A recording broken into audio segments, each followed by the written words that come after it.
Hi, it's KCCK's Culture Crawl.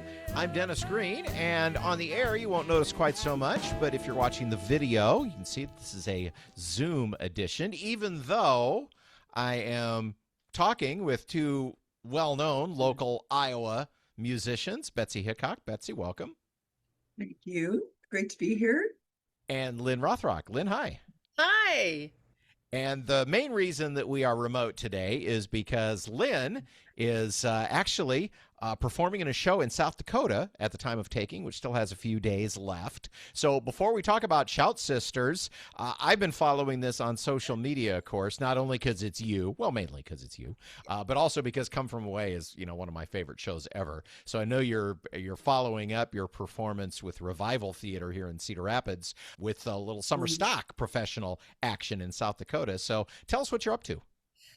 Right now there are bees flying all around me, but hopefully I won't get stung during this. I did the show with Revival a year ago, and it was so hard and challenging, but I was so proud of it, and I thought it would be fun to do it again. So I looked around for who was producing it and submitted audition videos, and I got cast out here at the Black Hills Playhouse, which is a summer stock that's been around since the 40s. And I came out and also did a 1776 with them. They did a non-traditional casting, so the founding fathers were all genders and races and ages. So I did that first, and then while that was running, we rehearsed Come From Away, and we opened it just a little over a week ago, and we have 7 shows left. So I'm in you've the had middle a of the woods. very, very busy summer. Yes, very busy. And August is no different. And I guess that leads us into the show. You're going to be back in Iowa in a couple of weeks for this show that is coming up at Opus on the 14th and the 15th of August, Shout Sisters. Betsy, tell me about how the Shout Sisters came about. Great. Well, I would love to. I'm really excited about this band and this performance in August. Really, as someone who's been in the jazz scene for a number of years in Iowa and just the musical scene, I thought there was kind of like a gap where we needed like a harmony group focused on jazz. And so, I pitched that idea to Lynne a while back, bravely, and was thrilled when she said she would love to collaborate on a project like this. And so we're starting out with some arrangements by a group from the 20s called the Boswell Sisters, but really our focus is on super fun, energetic, early jazz, early vocal jazz, with tight, cool 3-part harmonies and a great instrumental band backing us up. When we talk about vocal jazz, in a modern sense, we immediately go to Manhattan Transfer and New York Voices. Or if you're, really knowledgeable, Lambert, Hendricks, and Ross.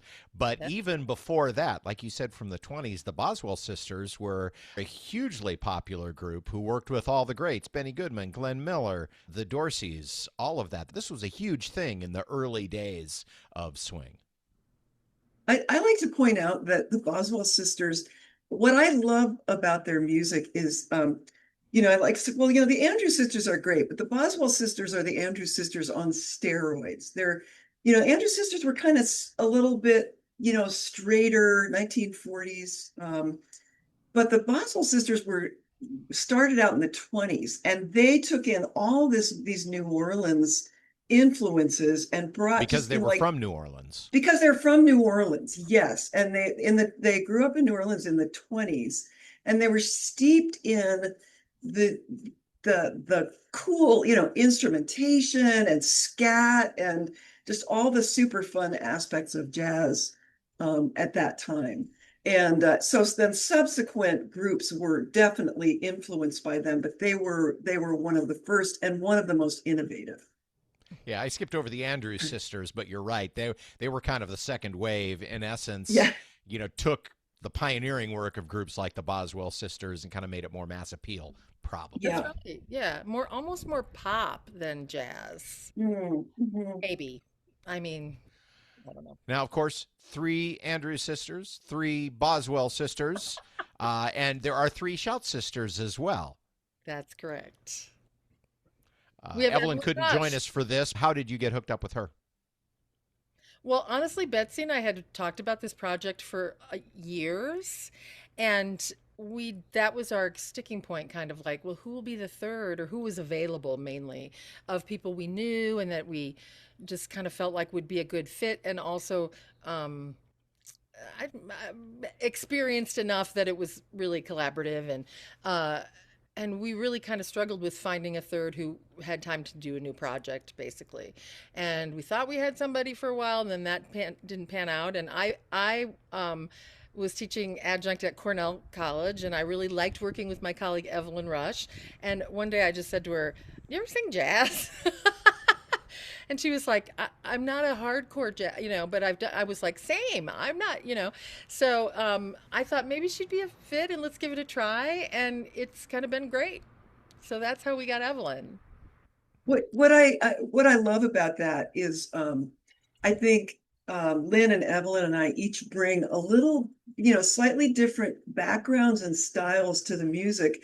Between all of us, we do a little of everything. And Evelyn's background is a little more in classical, but the Boswell sisters were grounded in classical training and then brought jazz influence in. And so, one thing about this group is as we start out and are focused on the Boswell sisters kind of to begin with. I think we might branch out from that, but there are transcriptions of the Boswell's super cool arrangements. And so it really takes, musicians who can read music Right. to learn those transcriptions note for note. And I think that's one of the fun things about the performance, that what people will be hearing is those original arrangements almost exactly, with a give or two a note, give a note or two, but almost exactly the way they were originally written. And it takes somebody like Evelyn and Lynn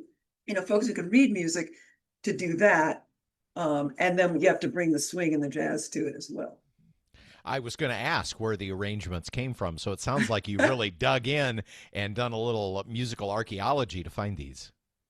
Yeah, they're hard to find. You can find a lot of, amazingly, there are a lot of the Boswell recordings online, and I encourage anyone to go out there and listen, because it's super cool that those recordings still exist. They're really fun to listen to. And it's like you can't believe what you're hearing because they're so nutty. Like they'll slow down, they'll speed up, they'll bring in like gibberish language and do Their own language. yeah. Just a little pig Latinish. Yes, exactly. And so yeah, so we wanted to, so those exist, but then there are a number of tribute bands that have actually transcribed some of their work. Thank goodness for us, because it saved us the work of doing that. Yeah. Now, some people say that there is a certain vocal matching that can occur when when it's siblings. The Beach Boys, people often say that it was, the Wilson brothers, their voices meshed in a special way because they were all related. Does that trying to kind of reproduce that sound, is that challenging at all, or do you feel like you're hitting those the way you want to hit them? Well, I also come from a big choral music tradition, and even if you're not genetically related, you can absolutely work at blend. And there's apparently some sort of crisis in the Black Hills.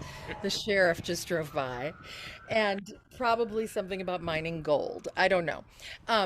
But the blend is kind of what you're referring to, which comes pretty naturally sometimes genetically for people, but it's also a skill and being able to match tone quality and timbre and vibrato. And I think that's worked out kind of great for us.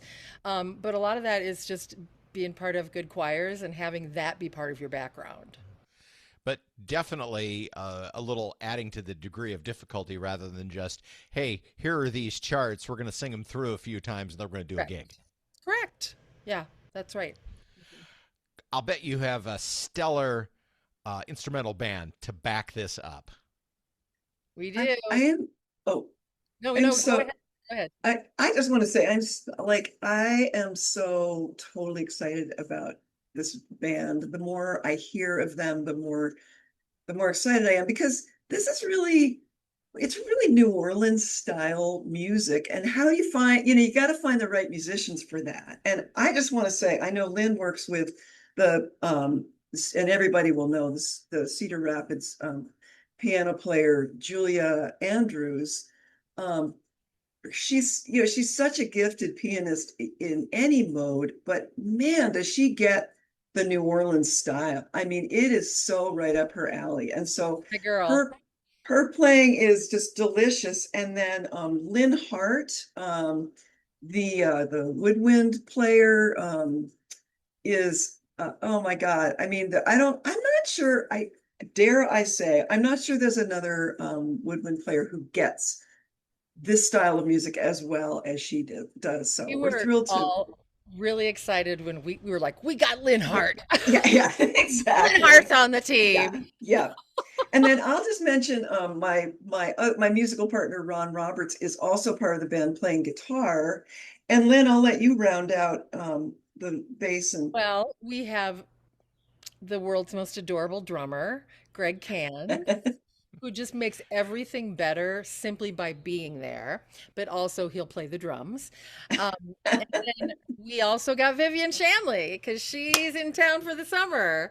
And it's been fun. I've watched her kind of grow up and done a little bit of collaborating with her in the past, and certainly with her dad, and then played with her on the Orchestra Iowa's Holiday Spectacular. And she's just, of course, super gifted, but I love having a chick bass player and having it be part of this female. And is that everybody? Did I say everybody then? think that is Yeah. everybody. Yeah, It's a yeah. great group of people, and just it's going to be so much fun. I need The to learn shouts my lyrics. You've got that long car drive home. We have like a 10-hour car drive. That'll be me in the car. the Shout Sisters perform the now is this going to be all the music of the Boswell Sisters? You're going to throw a few other things in there. We're throwing a few other things, but some of them will still be recognizable, like we're doing a Boogie Woogie Bugle Boy that is a natural fit for this. We're doing a kind of updated Pupini Sister kind of thing of I Will Survive, which I think was is thinking of the fabulous. Pupini Sisters Yes, when you were I telling me love the about Pupini this. Sisters. And then we're also, each of us will do a couple kind of solo tunes. And we haven't, I mean, it sounds like we're looking at kind of tunes from the same era, Yeah. but we'll throw in some different things. And from what I've heard, our band is hoping to get at least one instrumental. And I'm like, Maybe. except we probably would love to give them a feature or two. And that makes me So it's really going to be a excited. 3.5 hour show, is what It'll you're be telling me. several hours, but the price is the same. Um, Bring a lunch. I will say that I was informed after the fact that that they had a rehearsal without me. And at first I went like, "What?" And then I was like, "Awesome." No, it was just Well, kind of Julia gives me the updates, and I think it was really fun and great to get the ball rolling, but we're going to hit it pretty hard, of course. that's how I know the band is awesome, Great. because I got to hear some of them. um, And I was I also, just no, I was oh just gonna say, I was also informed that Lynn Hart served mojito sorbet, and I that it know. does significantly raise the bar of rehearsal snacks that I Yeah, now have to try to live up to. I know. Thanks, Yeah, Lynn. yeah. So many important things that go into working with a band. In terms of familiar tunes for the audience, even among the Boswell Sisters tunes, there are things like "It Don't Mean a Thing If It Ain't Got That Swing," and Lullaby of Broadway. yeah, Lullaby of Broadway, and "When I Take My Sugar to Tea," and so they'll even those tunes will be familiar ones. The Shout Sisters perform August 14th and 15th at the Opus Concert Cafe, obviously one of our favorite venues to listen to music. Tickets, I assume, are available through Orchestra Iowa at the usual artsiowa.com website. Yep. All right. Well, this sounds like a blast. I know. You both have been mentioning to me for the last 3 years. Oh, Yes. we're trying to get this vocal trio thing going, and so I'm so glad that it is coming to fruition. Can't hardly wait. Again, August 14th and 15th, Opus Concert Cafe, artsiowa.com for tickets. Ladies, thanks so much for being with me. We'll see you soon. Lynn, travel safe and enjoy the rest of your play. Great And to looking see forward you to the both. show. All right. Thanks, Dennis. Bye-bye. Okay, bye-bye. You can hear the Culture Crawl live on the radio most weekdays at 10:30, on demand at kcck.org/culture, or subscribe using your favorite podcast player. Watch our videos on the KCCK Facebook and YouTube channels. Our producer is Lydia Kilgore. The Culture Crawl theme is composed by Vivian Shanley. I'm Dennis Green, and I'll talk to you later.